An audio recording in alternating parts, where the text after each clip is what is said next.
8장 1절부터 15절까지 말씀 보는데요. 봉독은 7절까지만 봉독하도록 하겠습니다. 1절입니다. 형제들아, 하나님께서 마게도냐 교회들에게 주신 은혜를 우리가 너희에게 알리노니 환난의 많은 시련 가운데서 그들의 넘치는 기쁨과 극심한 가난이 그들의 풍성한 연보를 넘치도록 하게 하였느니라.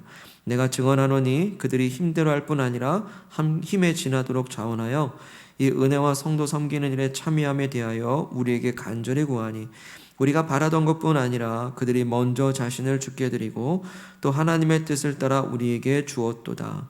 그러므로 우리가 디도를 권하여 그가 이미 너희 가운데서 시작하였은즉 이 은혜를 그대로 성취하게 하였노라. 오직 너희는 믿음과 말과 지식과 모든 간절함과 우리를 사랑하는 이 모든 일에 풍성한 것 같이 이 은혜도 풍성하게 할지니라. 아멘. 사랑을 나타내라 두 번째 시간입니다. 사랑을 나타내라 두 번째 시간.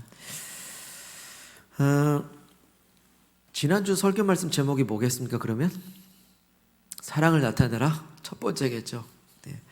여러분 주일 말씀 제목 정도는 기억하셔도 좋습니다. 인문학을 하나님께라는 책 예전에도 한번 소개한 적이 있는데 그 책에 보면 이런 내용이 있습니다. 욕망과 사랑에 대한 정의를 이렇게 내리고 있습니다. 욕망은 뭐고 사랑은 뭘까요? 욕망. 이 책은 이렇게 정의하는데요. 욕망은 자신만 잘 되기를 바라는 마음이 욕망이라고 합니다. 또 반면에 사랑은 이웃도 같이 잘 되기를, 이웃도 같이 잘 되기를 바라는 마음이 바로 사랑이다라고 정의하고 있습니다. 이 욕망과 사랑에 대해서 이 책은 좀 더 말하고 있는데요. 그렇다면 욕망이 채워지려면 어떻게 돼야 하냐? 욕망이 채워지는 순간은 타인의 희생을 필요로 한대요. 다른 사람의 희생을 먹고서 이 욕망은 채워진대요. 반대로 사랑이 실현되려면 어떻게 합니까? 사랑이 실현되려면 나의 섬김이 필요하다라고 그렇게 얘기합니다. 욕망이 채워지려면 타인의 희생이 필요하고 사랑이 채워지려면 나의 섬김이 필요하다라는 거죠. 참 이 말에 동의가 됩니다. 지난 시간 또 지난 세월을 한번 돌아보시죠. 내 욕망이 채워진 순간은 언제였습니까? 내 욕망이 채워진 그 순간에는 어김없이 그 누군가의 희생의 순간이 있었다라는 것을 보게 됩니다. 가까이는 부모님의 희생이 있었기 때문에 오늘 우리가 욕망이 채워지는 것이고, 또 학교에서 일터나 또 어떤 사회생활 가운데 그 구도는 뭡니까? 경쟁사회 아니겠습니까? 누군가 타인의 희생을 값을 치르고서 우리의 욕망을 쟁취해가는 그것이 또 사회생활도 아니겠습니까? 반대로 지난 시간 돌아보면 사랑이 실현된 자리는 어디였을까요? 사랑이 이루어지고 사랑이 그래도 싹이 튼 그 자리는 어디였습니까? 바로 내가 섬기고 내가 인내하고 내가 나의 희생과 눈물이 들어가 있는 자리들마다 그런 사랑이 실현된 거 아니겠습니까?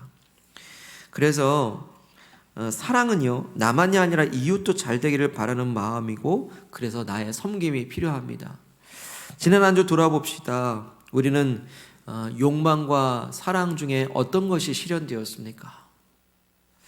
또 지난 시간 돌아보시죠. 우리는 누군가의 희생으로 살았습니까? 아니면 누군가를 섬김으로 사셨습니까? 예, 오늘 말씀은요, 사랑을 나타내라 두 번째 시간인데, 사랑을 나타내는 방법은 그래서 결론은 무엇입니까? 섬기라 이것입니다.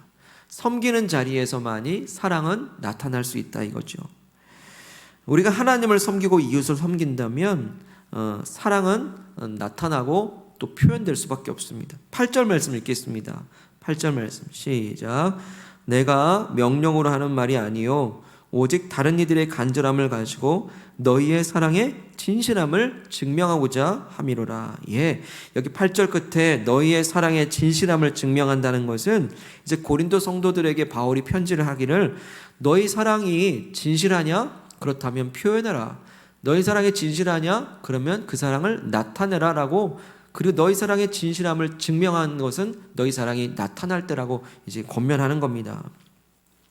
사랑은 표현되라는 것이죠.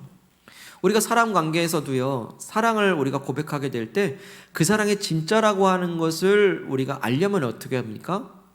그 사랑이 표현되어질 때 이 사랑이 진짜 나라는 것을 알고 경험하고 증명되는 것이죠. 윤홍규님이 지은 사랑 수업이라는 책에 이런 글이 있습니다. 많은 커플들이 깨지고 부부 사이가 깨지는 이유는 바로 이심 전심이라고 하는 사자성어 때문이래요. 사랑하는 걸 꼭 말로 해야 돼? 진짜 사랑한다면 굳이 말하지 않아도 알아야지 같은 그런 마음과 마음이 전해진다라고 하는 이 이심 전심 때문에, 쉽게 말하면 표현되지 않는 사랑 때문에 커플들이 깨진다라는 거예요. 도무지 그 사랑을 알 수가 없습니다. 그래서 이 책은 이렇게 결론 지어요. 표현하지 않는 사랑은 닿을 수가 없다. 닿지를 않는데요. 표현하지 않는 사랑은 그래서 안전하지가 않답니다. 왜요?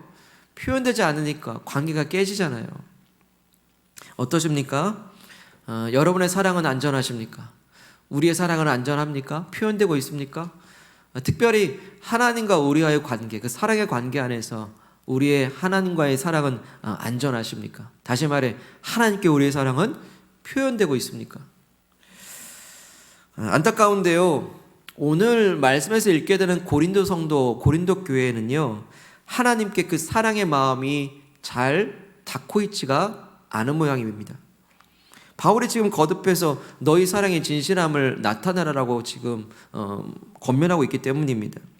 사실 이 고린도 교회는 이 말씀이 쓰여지기 전 1년 전부터 사랑을 나타낼 수 있는 그 절호의 기회가 있었습니다. 그 기회는 바로 어려움에 빠진 예루살렘 교회를 도울 수 있는 그런 기회가 있었던 거예요. 이 당시에 지난 수년간 거듭된 흉년 때문에 예루살렘 교회가 큰 흉년에 빠진 큰 어려움에 닥치게 됐고, 교회 안에 가난한 성도들은 당장 굶어 죽을 그런 어려운 상황이 있었던 겁니다. 이 소식을 전해 들었습니다. 고린도 교회가. 이제 고린도 교회가 그 소식을 들어서 이제 예루살렘 교회를 돕기 위해서 구제 헌금을 이제 모금하기 시작했던 겁니다. 자, 예루살렘 교회로 말하자면 고린도 교회는 어떤 교회입니까? 모교회죠. 어머니 같은 교회입니다. 다시 말하면 예루살렘 교회에서 전해준 복음이 있기 때문에 고린도 교회가 존재하는 것입니다. 그렇게 예루살렘 교회로부터 시작된 교회가 바울에 의해서 저 멀리 고린도까지 전해지고, 이제 그 교회가 모교회인 예루살렘 교회가 어렵다고 하니까 이제 그 교회를, 이 모교회를 도울 수 있을 만큼 성장한 교회가 된 겁니다. 얼마나 뿌듯합니까? 바울이 얼마나 뿌듯할까요? 그런 교회를 성장했던 겁니다. 복음을 거부했던 저 이방인들의 땅에서 그래도 교회가 세워지고, 교회가 점점 자라서 모교회를 돕고자 하는 그 헌신의 마음이 있으니, 이것은 누가 기뻐하십니까?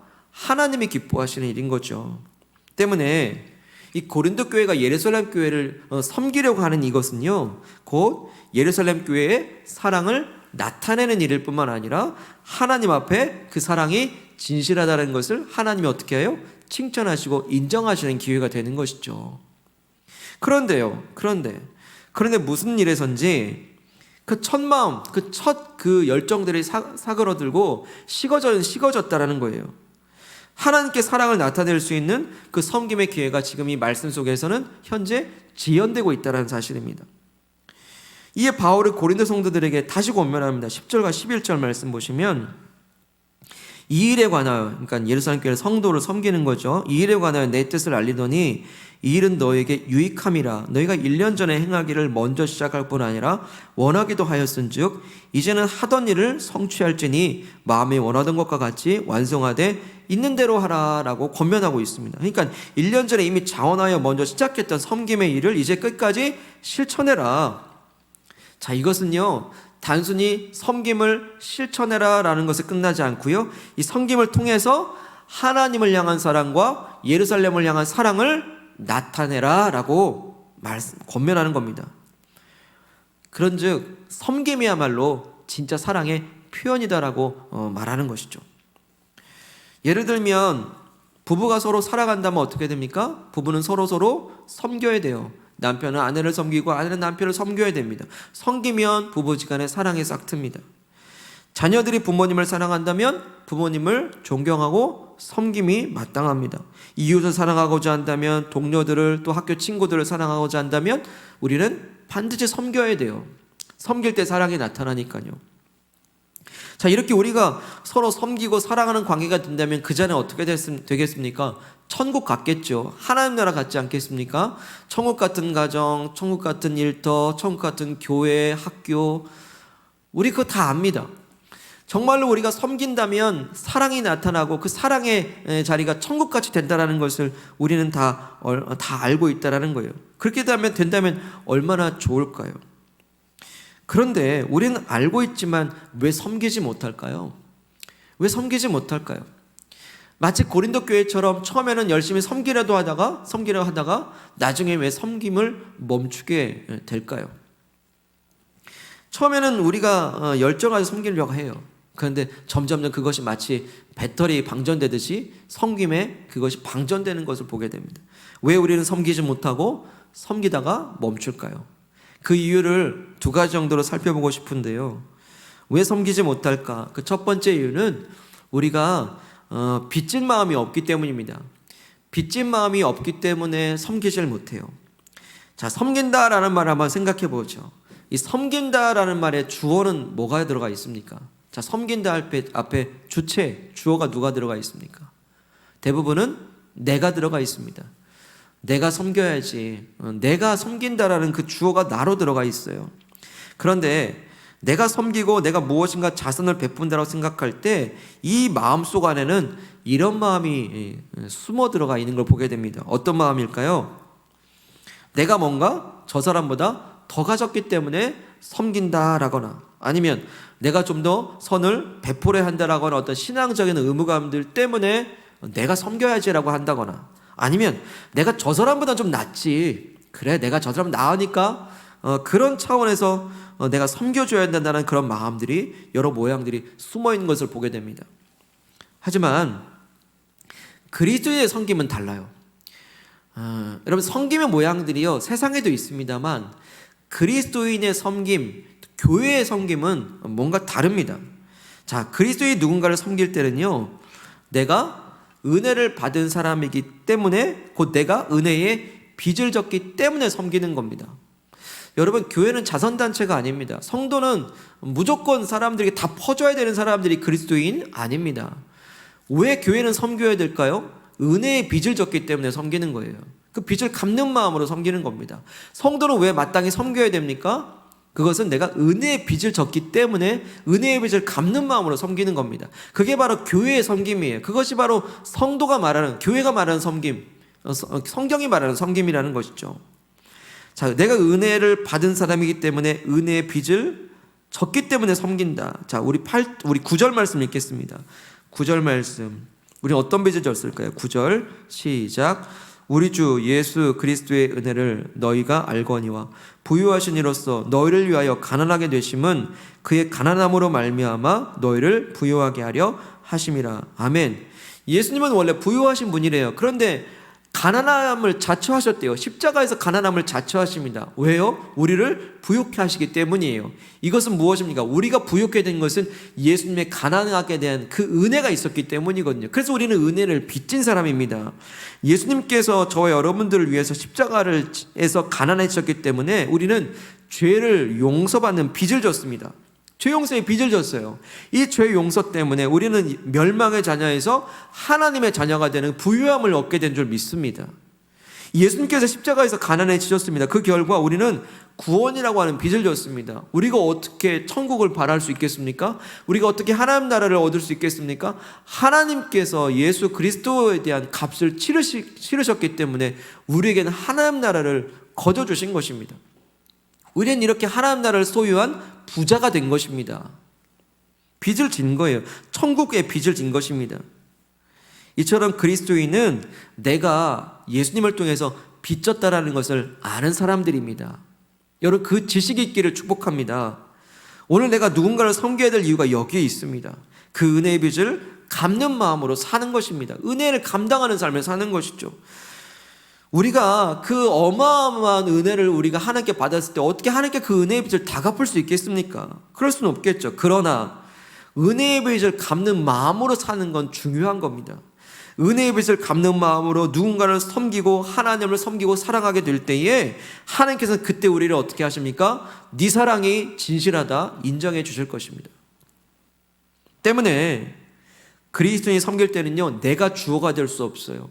자, 오늘 이 섬김의 주체와 주어가 누구라고 말씀하십니까? 그리스도라고 말씀하시는 것입니다. 내가 좀 있어서 섬기는 게 아니에요. 내가 뭐 여유가 있어서 내가 그 사람보다 잘나서가 아닙니다. 내가 주어가 될 수 없어요. 그리스도에 대해 섬김은요, 내가 주어가 될 수 없습니다. 오직 그리스도가 섬기게 하시는 것에 우리는 순종할 따름입니다. 그리스도께서 내게 그 은혜를 주신 것에 은혜의 빚을 갚는 마음으로 반응할 뿐입니다. 이게 섬김이에요. 이게 진짜 그리스도인의 섬김인 것입니다. 그 은혜에 대한 묵상이 섬김의 은혜의 유통으로 흘러갈 수 있는 것입니다. 그리고 은혜는 흘러가야 되거든요. 어떻게 흘러갈 수 있습니까? 그 상류 근원 되신 예수 그리스도부터 주신 그 은혜가 흘러와서 나를 통해서 그 은혜가 흘러가는 거예요. 이게 바로 은혜에 반응하는 삶입니다. 그런데 고린도 교회는 그 은혜의 그 흐름들이 막혀 있는 상태인 거예요.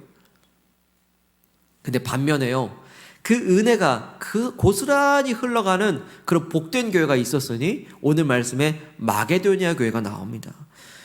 그 은혜의 빚을 갚는 마음으로 섬긴 교회, 바로 마게도니아 교회입니다. 자, 바울이 오늘 고린도 교회에 이 사랑을 완성하라 하면서 예로 든 교회가 하나 나오는데 이 마게도니아 교회가 나옵니다. 이 마게도니아 교회도요, 여러 이방인 교회들처럼 예루살렘 교회가 매우 힘들다라는 그 소식을 이제 마게도니아 교회도 듣게 됐습니다. 그래서 이 마게도니아 교회도 이 예루살렘을 돕기 위한 구제 헌금을 모금을 시작했던 거죠. 그래서 구제 헌금을 이제 바울을 통해서 드렸는데 바울이 깜짝 놀랍니다. 사실 이 마게도니아 교회는요, 형편이 너무나 어려웠기 때문입니다. 어려워도 너무 어려웠어요. 그런데도 이 어려운 교회가 오히려 더 풍성한 구제 헌금을 드린 것입니다. 우리 8장 2절과 3절을 읽겠습니다. 2절과 3절 시작. 환난의 많은 시련 가운데서 그들의 넘치는 기쁨과 극심한 가난이 그들의 풍성한 연보를 넘치도록 하게 하였느니라. 내가 증언하노니 그들이 힘대로 할 뿐 아니라 힘에 진하도록 자원하여. 아멘. 말씀을 한번 잘 보시죠. 서로 있을 수 없는 말들이 서로 함께 공존할 수 없는 단어들이 있죠. 환난과 많은 시련이 있는데 뒤에 보면 넘치는 기쁨이 있어요. 또 극심한 가난이 있는데 뒤에 보면 풍성한 연보가 넘쳐요. 그리고 힘대로 할 뿐 아니라 힘에 넘치도록 하고 있는 것입니다. 바울은 증언합니다. 어떻게 이런 마게도냐 교회가 이렇게 극심한 환난을 겪고 있고 극심한 가난 속에 있는데 오히려 더 넘치는 기쁨이 있으며 오히려 더 풍성한 연보를 드릴 수 있는가? 어떻게 힘에 진하도록 이렇게 넘치도록 섬길 수 있는가? 그들은 알고 있었습니다. 어떻게 그렇게 마게도냐 그렇게 할 수 있었을까요? 마게도냐 교회는요, 그들이 복음에 빚지고 있다는 것을 알고 있었기 때문입니다. 그래, 내가 복음의 빚을 졌지, 은혜의 빚을 졌는데 이 기회가 왔네, 열심히 섬겨야지. 마게도냐 교회는요, 자신들이 은혜의 빚을 졌다는 것을 알고 있었어요. 다시 말해서 예루살렘 교회가 있기 때문에 마게도냐 교회도 있다라는 것을 그들은 알고 있었던 겁니다. 예루살렘 교회를 통해서 예수님을 알게 되었고 구원의 그 놀라운 은혜를 입었고 하나님 자녀 되었고 하나님 나라를 상속받았는데 놀라운 빚을 진 거 아니겠습니까? 그래서 바울도요, 로마서 15장에서 이렇게 말해요. 마게도냐 교회가 이렇게 기쁨으로 연보할 수 있는 것은 그들이 예루살렘 교회의 영적인 빚을 지고 있기 때문이고, 그래서 예루살렘 교회의 어떤 생필품, 가난할 때 구제하는 이 필요를 채우는 것은 마땅한 일이라고 바울도 얘기하고 있습니다. 그런데 이 마땅한 섬김을, 빚진 마음으로 갚는 이 섬김을요, 이 마게도냐 교인들은 힘에 넘치도록 하고 있습니다. 자, 마게도냐 교인들이 섬긴 것은요, 자기 자신들, 주체가 내가 돼서 섬긴 것이 아니라 바로 그리스도가 섬겨오신 그 은혜에 지금 순종하고 반응하고 있는 것입니다. 이렇게 진짜 섬기는 것은 무엇입니까? 그리스도께서 먼저 주신 은혜를 나를 통해서 은혜에 빚진 마음으로 누군가에게 흘려보내는 것입니다. 그때 하나님 우리의 사랑을 나타냈다, 진실하다라고 증명된다라고 말씀하십니다. 이와는 반대로 고린도 교회는 어떻습니까? 그 섬기는 그 길이 지금 막혀버렸습니다. 자, 왜 막혔을까요? 은혜의 물줄기가 막혀버린 것입니다. 은혜의 물줄기가 막혀버렸어요. 어떤 은혜의 물줄기가 어떻게 막혔습니까? 우리 지난 시간에 우리 고린도 교회가 어떤 문제 가운데 있다고 했죠? 당판을 지어서 서로 교회 안에서 서로 싸우고 있었어요. 갈등이 일어납니다. 싸우는 교회였습니다.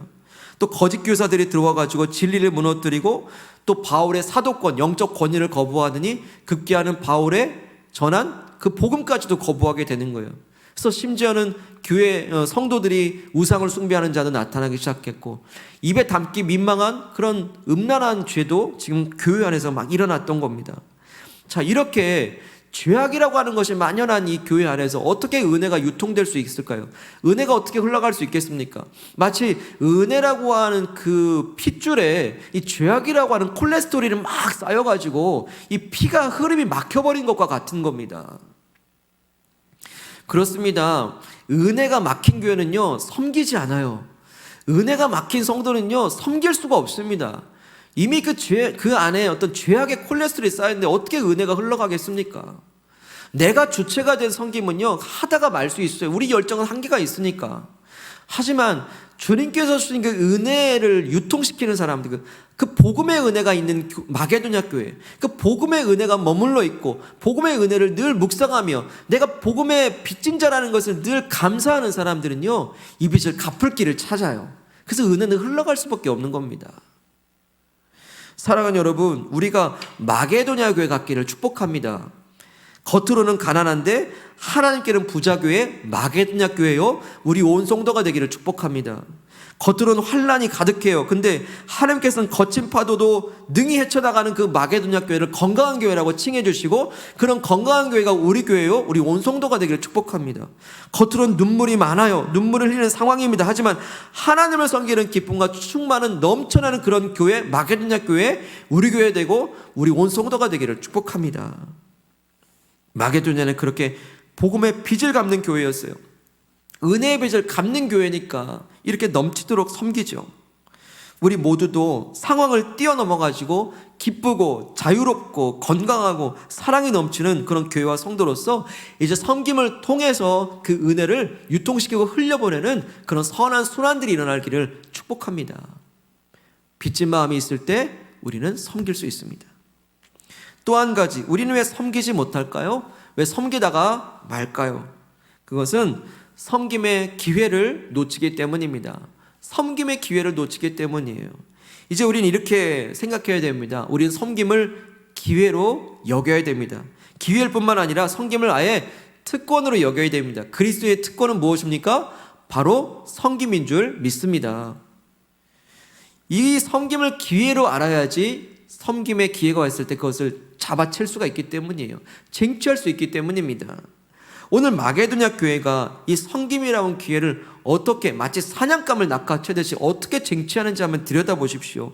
4절 말씀 읽겠습니다. 4절 시작. 이 은혜와 성도 섬기는 일에 참여함에 대하여 우리에게 간절히 구하니. 이 마게도냐 교인들은요, 예루살렘 교회 섬기는 일에 동참하게 해달라고 간절히 구했다는 말씀이에요. 그런데 이 말씀을 헬라어 원어로 이렇게 뉘앙스로 보게 되면 세 번역에 잘 번역되어 있습니다. 이렇게 번역했어요. 그들은 성도들을 구제하는 특권에 동참하게 해달라고 우리에게 간절히 청하였다라고 그렇게 번역하고 있습니다. 자, 마게도냐 교인들은 예루살렘 교회를 구제하는 것을 뭐로 알았습니까? 특권으로 알았다는 거예요. 그래서 특권을 놓치지 않기 위해서 제발 우리도 이 구제하는 데 동참하게 해달라고 바울을 향해서 간절히 마치 바짓가라기를 붙잡듯이 간절히 요청했다라는 겁니다. 자, 그런 마게도냐 교회를 볼 때 바울이 어떤 마음이었을까요? 사실은 이랬을 겁니다. 바울은 원래 이 마게도냐 교회에는요, 이 구제한 일에서 제외시키려고 했을 거예요. 너무나 가난하니까, 너무 극심한 가난 속에 있고 많은 환난 속에 있으니까, 자, 너는 이번에 좀 빠져도 돼.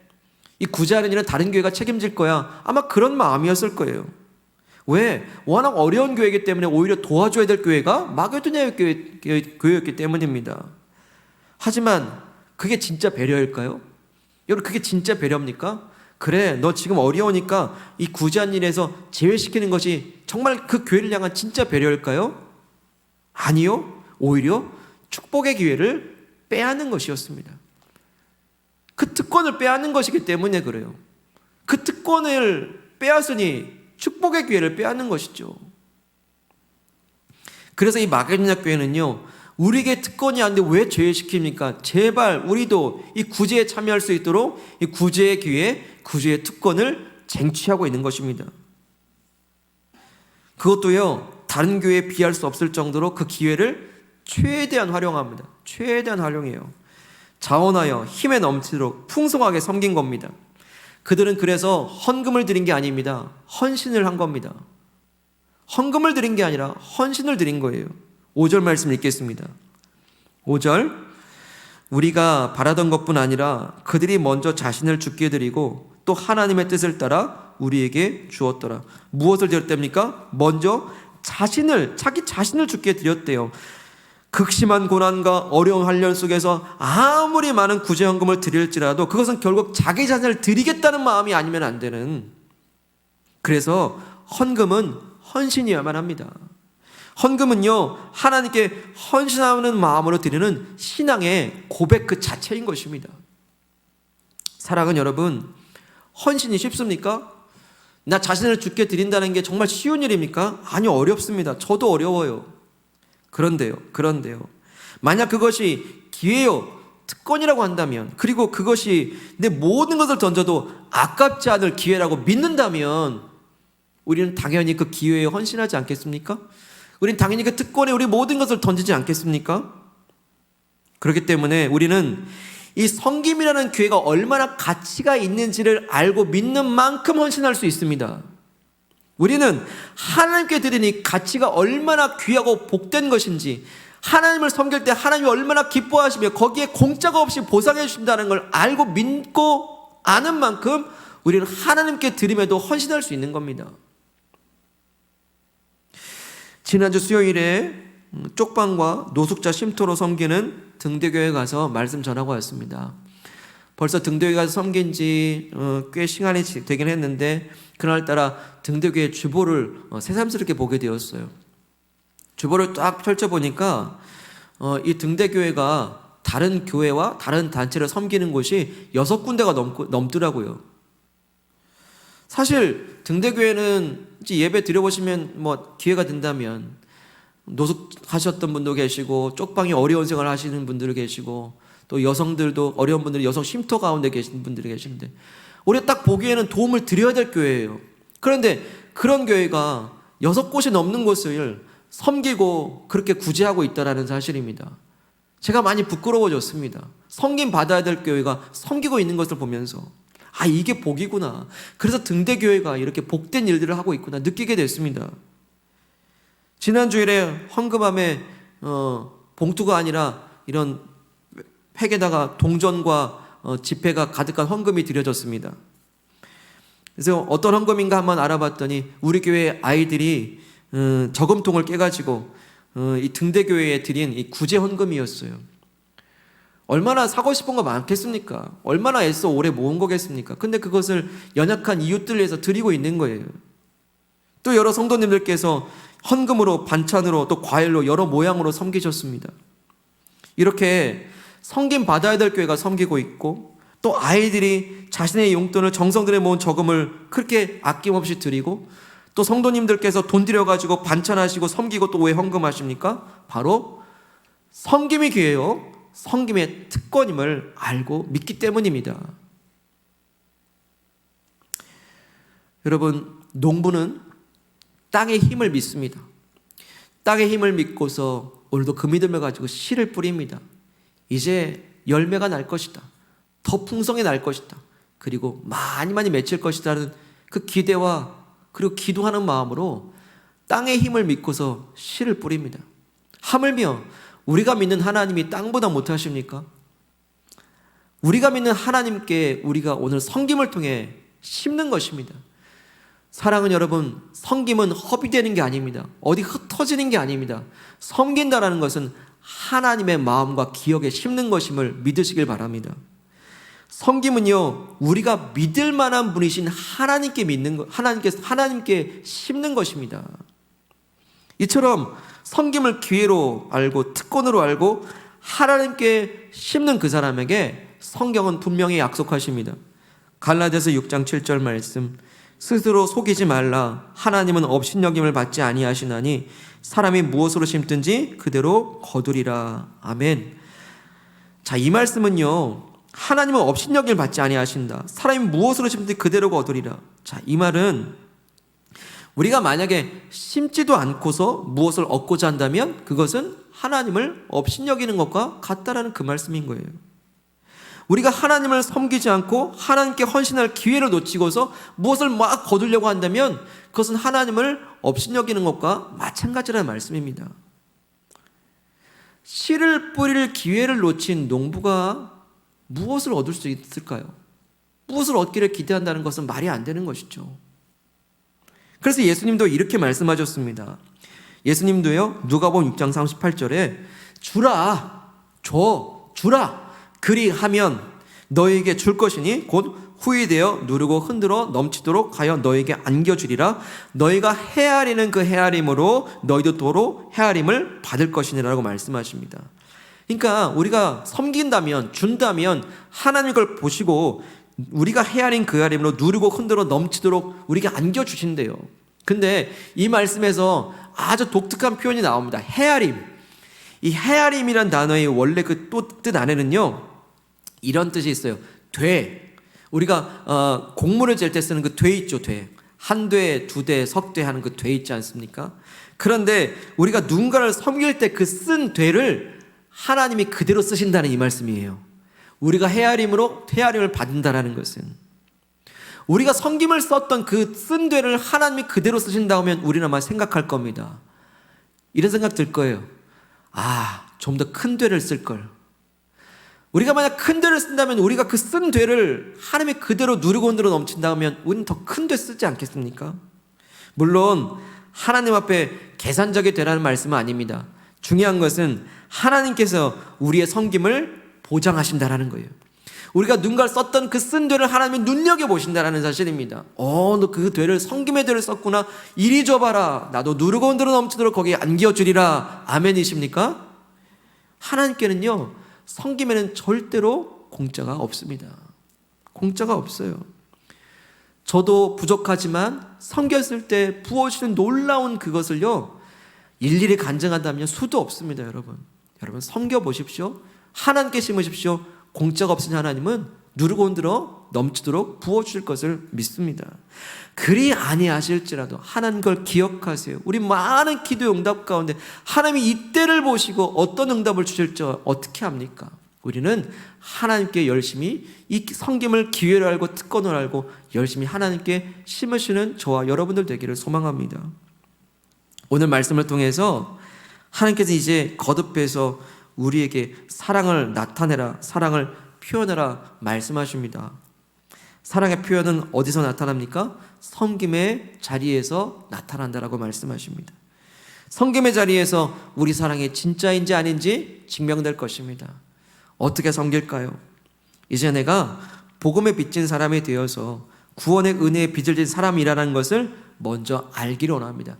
가장 고상한 지식은 내가 복음의 은혜에 빚을 졌다는 걸 아는 것입니다. 그 은혜의 빚을 갚아가는 섬김이 되시길 축복합니다. 내가 섬기는 것이 아니라 내가 섬김의 주체가 되면요, 내가 있으면 섬기고 없으면 못 섬기고 이런 들쭉날쭉한 섬김이 아니에요. 있든지 없든지 이 섬김은 그리스도께 받은 것이니 이 그리스도의 섬김을 이제 나도 반응하여 그 은혜를 유통시키고 순종하실 수 있기를 축복합니다. 그런 은혜의 선순환이 있기를 축복합니다. 여러분 어떻게 섬길 수 있겠습니까? 이제 섬김은 이제 기회요 특권임을 믿으시길 바랍니다. 그 섬김의 기회를 이제 마게도냐 교회처럼 쟁취하시길 바랍니다. 신실하신 하나님께서는요, 심은 사람에게 거두게 하실 것이고 섬김의 되를 그 쓴 사람에게, 섬김의 되를 쓴 사람에게 바로 그 되에다 누르고 흔들어 넘치도록 부어줄 것을 믿습니다. 우리는 지금 어떤 섬김의 대를 들고 있습니까? 이 섬김을 통해서 사랑을 나타내고 표현하실 때 하나님과 사람 앞에 진실한 사랑이라고 증명되고 칭찬받는 저 여러분들 다 되시기를 주님의 이름으로 축복합니다. 아멘. 사랑하는 여러분, 이 시간에 말씀 붙잡고 기도합시다. 그 사랑 얼마나 아름다운지, 그 사랑 얼마나 내게 감격된 사랑인지, 그 사랑이 얼마나 놀라운지 이제 표현해 보기를 원합니다. 어떻게 표현할 수 있습니까? 섬김의 자리 속에서 사랑은 나타나고 표현된다, 오늘 말씀하십니다. 우리는 왜 섬기지 못할까요? 왜 섬기다가 멈출까요? 그것은 바로 내가 이 사랑이 얼마나 크고 놀라운지 그 은혜가 혹시 멈추어졌기 때문은 아닙니까?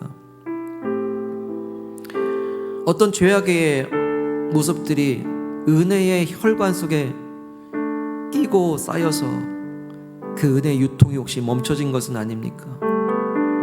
이제 다시 한번 스스로 십자가에서 가난하게 되사 나로 죄용서의 빛과 하나님 나라의 빚으로 그 놀라운 부욕케 하신 그 은혜를 생각하면서 이제 내가 복음의 은혜에 반응하고 그 빚에 갚아하는 마음으로써 이 시간 합심하여 기도할 때 하나님, 내가 그 복음의 은혜의 빚을 갚는 마음으로 마게도냐처럼 섬기겠습니다.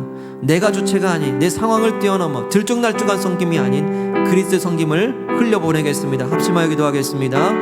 할렐루야. 거룩하신 하나님 아버지, 감사합니다. 아버지 하나님, 섬김의 은혜를 주셔서 감사합니다. 이것은 은혜입니다. 은혜의 빚을 진 사람으로서 아버지, 그 빚에 갚아가는 마음으로, 은혜를 감당하는 마음으로, 은혜에 반응하는 마음으로 나도 누군가를 섬기고 하나님을 섬길 수 있도록 도와주시옵소서.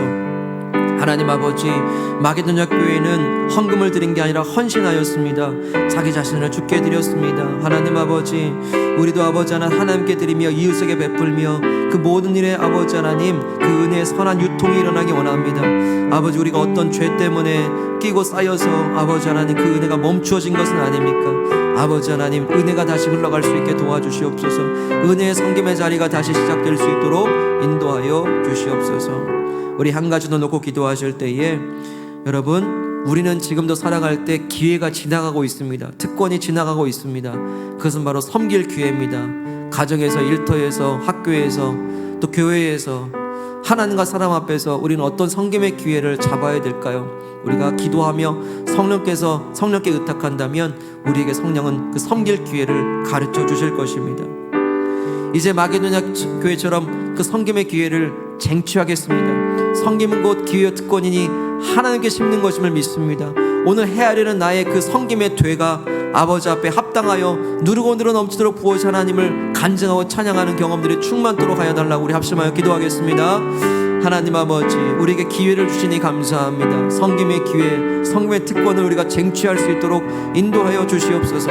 아버지, 상황이 어렵지만, 비록 현실이 어렵지만 이 모든 것을 통해서 아버지 하나님 섬김의 유통이 일어나고 그 섬김의 기회를 쟁취하는 사람들마다 하나님의 마음에 심어주시고 하나님의 기억에 심겨주시며 이제 그 헤아림의 되를 우리 주님께서 받아주셔서 누르고 늘어 넘치도록 부어주시기를 간절히 원합니다. 이 섬김을 기회로 알고 특권으로 하라. 이제 아버지 하나님 주신 상황이 사명을 잘 감당할 때에 이제 하나님께서 이렇게 이루시고 아버지 하나님과 이웃들 앞에서 진실한 사랑으로 증명되어질 수 있도록 인도하여 주옵소서. 하나님 아버지, 감사합니다. 오늘 우리에게 놀라운 은혜를 주셔서 감사합니다. 구원의 은혜를 주시고 하나님 나라의 은혜를 주셨으니 우리는 복음의 빚진 자임을 고백합니다. 아버지 하나님, 오늘 두 교회를 보았습니다. 어떤 교회는 은혜가 흘러가고 있고 어떤 교회는 은혜가 멈춰져 있는 것을 보게 됩니다. 주님, 복음이 멈춰진 교회, 은혜가 멈춰진 성도는 섬길 수 없음을 또 보게 됩니다. 주님, 도와주셔서 이제 복음에 집중하고 은혜 가운데 거하게 도와주셔서 내가 어떤 은혜를 받았는지, 그리스도께서 나 때문에 어떻게 가난해지셨고 내가 어떻게 부욕게 되었는지를 늘 묵상하며 찬양하게 도와주시옵소서. 그렇게 나를 부욕케 하신 복음의 은혜를 늘 묵상할 때마다 이제 복음의 은혜가 마게도냐 교회처럼 흘러가길 원합니다. 내가 주체가 되어서 내가 섬기고, 내가 많으면 섬기고, 있으면 섬기고, 여유 있으면 섬기고, 없으면 못 섬기는 그런 들락날락의 섬김이 아니라 이제 그리스도께서 내게 주신 그 사랑을 묵상할 때마다 그리스도께서 순종하신, 섬겨주신 그 은혜를 순종하고 반응하고 은혜를 갚아가는 인생의 섬김이 될 수 있도록 도와주시옵소서. 하나님 아버지, 우리도 스쳐 지나가는 그 모든 섬김의 기회들을 놓치지 않도록 그 섬김의 특권을 마게도냐 교회처럼 쟁취할 수 있도록 도와주셔서 이제 섬김을 통해 하나님의 기억에 심기고 마음에 심겨서 이제 하나님께서 거두게 하여 주실 뿐만 아니라 이제 하나님께서 우리가 쓴 그 섬김의 대를 취하여 주셔서 누르고 늘어 넘치도록 되돌려 주실 줄로 믿습니다. 그리 아니하실지라도 하나님의 영광으로 응답하여 주실 것을 믿습니다.